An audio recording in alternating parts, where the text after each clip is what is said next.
علی علی حق ہے، علی حق ہے، علی حق ہے، علی علی جدھر حق ہے ادھر مولا، جدھر حق ہے ادھر مولا، جدھر مولا ادھر حق ہے۔ آیت اللہ العظمیٰ بہجت مرحوم فرمایا کرتے تھے، میں نے یہ لکھ کے بعض لوگوں کو بھیجا بھی اسی مہینے کے آغاز میں، فرماتے تھے میں چھوٹا تھا، اسکول جاتا تھا، تیسری کلاس میں تھا، تو ایک دن میں مسجد گیا تو مسجد کے امام نے گفتگو فرمائی نماز جماعت کے دوران، تیسری جماعت کا بچہ سن رہا ہے، کہنے لگے میں نے سنا، وہ فرما رہے تھے مسجد کے امام کہ انسان اپنے محبوب ہستیوں کو جو تحفہ دیتا ہے اس کا اثر بھی ہوتا ہے، جس کو وہ پسند کرتا ہے اس کو یقیناً تحفہ بھی دیتا ہے، تو اس پورے عالم میں سب سے زیادہ محبوب ہستی کون ہے؟ امام زمان۔ سب سے محبوب ہستی ہماری زندگیوں میں آج کے دور میں حجت آخر وقت کا امام امام زمان ہے۔ فرمانے لگے ان کی بارگاہ میں ہم کیا ہدیہ کرتے ہیں؟ تو فرمایا کہ روز ایک قرآن پڑھ کر ان کی بارگاہ میں تم ہدیہ کر سکتے ہو۔ تو روز ایک قرآن کیسے پڑھوں؟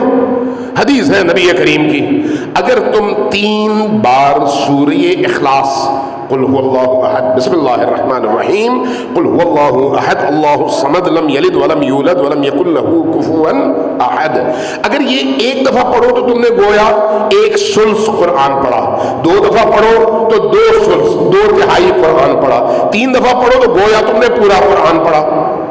فرمایا کہ اگر ایک آدمی ہر نماز کے بعد 3 دفعہ یہ قل هو اللہ پڑھے بسم اللہ سمیت، چونکہ بسم اللہ اس کا حصہ ہے، اگر یہ پڑھے اور ہدیے کے طور پر اپنے وقت کے امام کی بارگاہ میں پیش کرے تو ان کو جو ہدیہ ملتا ہے تو شریف ترین انسانوں کا، اولیاء کی بات نہیں کر رہا، شریف ترین انسانوں کا شیوہ یہ ہے کہ جب ان کو کوئی ہدیہ دیتا ہے تو وہ اس سے بہتر ہدیہ اس کو دیتے ہیں، بہتر ہدیہ۔ تو یہ تو امام زمان ہے۔ جب آپ 3 بار قل اللہ پڑھ کر جس کا ثواب ایک پورے قرآن پڑھنے کے برابر ہے تو اس بارگاہ میں ہدیہ کریں ہر نماز کے بعد، تو ان کی طرف سے جو عطا ہوگا وہ آپ کے اس تحفے سے ہزاروں گنا بڑا اور عظیم ہوگا اور وہ آپ کے فائدے کا ہوگا۔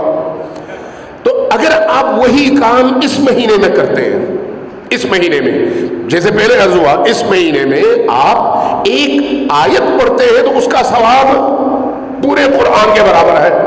آپ نے پڑھا بسم اللہ الرحمن الرحیم، ایک آیت ہے، پورے قرآن کا ثواب مل گیا۔ الف لام میم ایک آیت ہے، پورے قرآن کا ثواب مل گیا۔ والعصر ایک آیت ہے، پورے قرآن کا ثواب مل گیا۔ کتنا آسان ہے۔ اور اگر انسان اس مہینے میں 3 بار ہر روز نماز کے بعد قل هو اللہ پڑھ کر اس بارگاہ باعظمت میں ہدیہ کرے تو آپ کیا سمجھتے ہیں ان کی طرف سے جواب نہیں آیا گا؟ کیا وہ دیکھتے نہیں ہیں؟ کیا وہ سنتے نہیں ہیں؟ کیا وہ ہمارے دلوں کے حال سے واقف نہیں ہیں؟ تو یہ برکت اسی مہینے کی ہے کہ اس مہینے کے اندر آپ جو بھی کام کرنا چاہیں اس میں برکتیں اتنی زیادہ ہیں کہ آپ سمیٹ نہیں پاتے، اتنا اللہ کی طرف سے عطا ہوتا ہے، اہل البیت علیہ السلام کی طرف سے عطا ہوتا ہے، ان کے دروازے کھلے ہوتے ہیں۔ عجیب ہے، ایک ایک لمحہ کتنا قیمتی ہے۔ فرمایا نبی کریم نے فرمایا کہ وَجُعِلْتُمْ فِيهِ مِنْ أَهْلِ كَرَامَةِ اللَّهِ، تم اہل کرامت میں سے بنا دیے جاؤ گے اس مہینے میں۔ کیسے؟ انفاسکم فیہ تسبیح، یہ جو تم سانس لیتے ہو تمہاری یہ سانس اللہ کی بارگاہ میں تسبیح ہے۔ آپ جب تسبیح پڑھتے ہیں تو کیا کرتے ہیں؟ اللہ اکبر، الحمدللہ، سبحان اللہ، لا الہ الا اللہ، یہی پڑھتے ہیں۔ ذکر ہمیشہ ذہن میں رکھیں کہ ذکر اگرچہ الفاظ کے مجموعے کا نام ہے لیکن الفاظ کے مجموعے کے پیچھے جب تک روح زندہ نہ ہو تو وہ ذکر بے سود ہے، ذکر منتر نہیں آئے۔ ہندوؤں کے ہاں، جادوگروں کے ہاں، سحر والوں کے ہاں کچھ الفاظ ہوتے ہیں جن میں اثر ہوتا ہے اور وہ اس کو منتر یا جنتر جو بھی کہتے ہیں۔ ذکر کو بعض اوقات ہم اس طرح سے دیکھتے ہیں، نہیں، ذکر انسان کی روح کی خوراک ہے، روح کی خوراک، اور روح جب تک اس ذکر کی طرف متوجہ نہ ہو اس وقت تک اس خوراک سے وہ استفادہ نہیں کر سکتی۔ روح کو استفادے کے لیے اس ذکر کی طرف متوجہ ہونا پڑتا ہے۔ اس لیے جب آپ سانس لیتے ہیں اگر روزے کی حالت میں لیں اور اللہ کی عبودیت اور بندگی کے تصور کے ساتھ لیں، گناہ سے خود کو بچاتے ہوئے سانس لیں، تو اللہ تبارک و تعالی کہتا ہے کہ یہ تمہاری سانس اللہ اکبر ہے، یہ تمہاری سانس سبحان اللہ ہے، یہ تمہاری سانس لا الہ الا اللہ واللہ اکبر ہے۔ گویا ہماری سانسیں اللہ کی بارگاہ میں تسبیح شمار ہوتی ہیں۔ وَنَوْمُكُمْ فِيهِ عِبَادَةٌ، نوم نیند عام حالات میں انسان کی ضرورت ہے اور مباح عمل ہے، اس کا کوئی ثواب یا عقاب نہیں ہے، مباح عمل ہے، جائز عمل ہے۔ لیکن اللہ کی کرامت یہ ہے، اللہ کی عطا یہ ہے، اللہ کی رحمت یہ ہے کہ اس مبارک مہینے کے اندر جب انسان روزے کی کیفیت میں باوضو ہو کر لیٹتا ہے، سوتا ہے، تو وہ جو غفلت سے سوتا ہے، جب اس کو یہ نہیں معلوم کہ وہ کیا کر رہا ہے، سونے والے کے اوپر سے کپڑا ہٹ جائے اس کو نہیں پتا ہوتا، سونے والا جب سو جاتا ہے نیند میں ہوتا ہے نا، اس کو نہیں معلوم وہ کس عالم میں ہے۔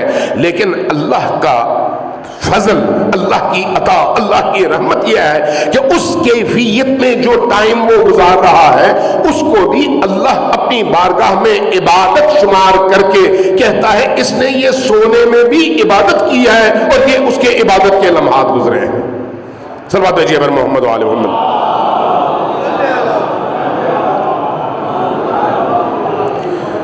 وَعَمَلُكُمْ فِيهِ مَقْبُولٌ، اس میں جو بھی تم عمل کرتے ہو، عمل جھوٹ نہیں، تہمت نہیں، گانے نہیں، حرام نہیں، نامحرم نہیں، موبائل پہ فضولیات نہیں، جو بھی تم نیک عمل کرتے ہو عام حالات میں اس کی قبولیت کی کوئی گارنٹی نہیں ہے، لیکن اس مبارک مہینے میں جو تم کرو گے وہ اللہ کی بارگاہ قبول ہو جائے گا۔ وَعَمَلُكُمْ فِيهِ مَقْبُولٌ، اس مبارک مہینے میں جو بھی تم عمل کرو گے وہ قبول کیا جائے گا۔ وَدُعَاؤُكُمْ فِيهِ مُسْتَجَابٌ، عام مہینوں میں ہاتھ اٹھا کر گڑ گڑاؤ، روتے رہو، نہیں پتا قبول ہوگی دعا یا نہیں ہوگی، لیکن اس مہینے میں نبی کریم فرماتے ہیں کہ اللہ کا بندہ جب اللہ کی بارگاہ میں ہاتھ اٹھا کر دعا کرتا ہے تو اللہ اس کی دعا کو قبول کرتا ہے۔ وَدُعَاؤُكُمْ فِيهِ مُسْتَجَابٌ، کوئی دعا رد نہیں ہوتی، کوئی دعا رد نہیں ہوتی۔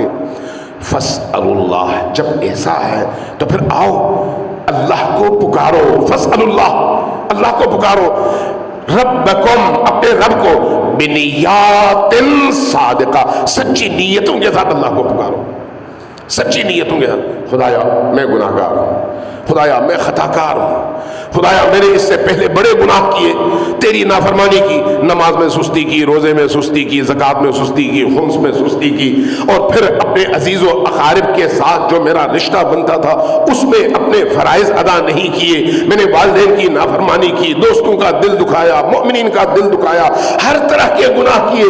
خدایا اب مجھے اس مقدس مہینے میں یہ توفیق اور وسعت دے کہ میں اس مقدس مہینے میں توبہ کر کے تیری بارگاہ میں آ سکوں تیری بارگاہ میں، چونکہ یہی کامیابی کا دروازہ ہے۔ اور اس مہینے میں اگر کوئی شخص یہ دعا نہ مانگ سکے تو اس سے زیادہ، اسی خطبے میں ہے کہ اس سے زیادہ بدبخت انسان اور کوئی نہیں ہے جو اس مبارک مہینے میں رحمتوں کے اس کھلے ہوئے دروازے سے استفادہ نہ کر سکے، اس سے زیادہ بدقسمت انسان کوئی نہیں ہے۔ صلوات بھیجیں پر محمد و آل محمد۔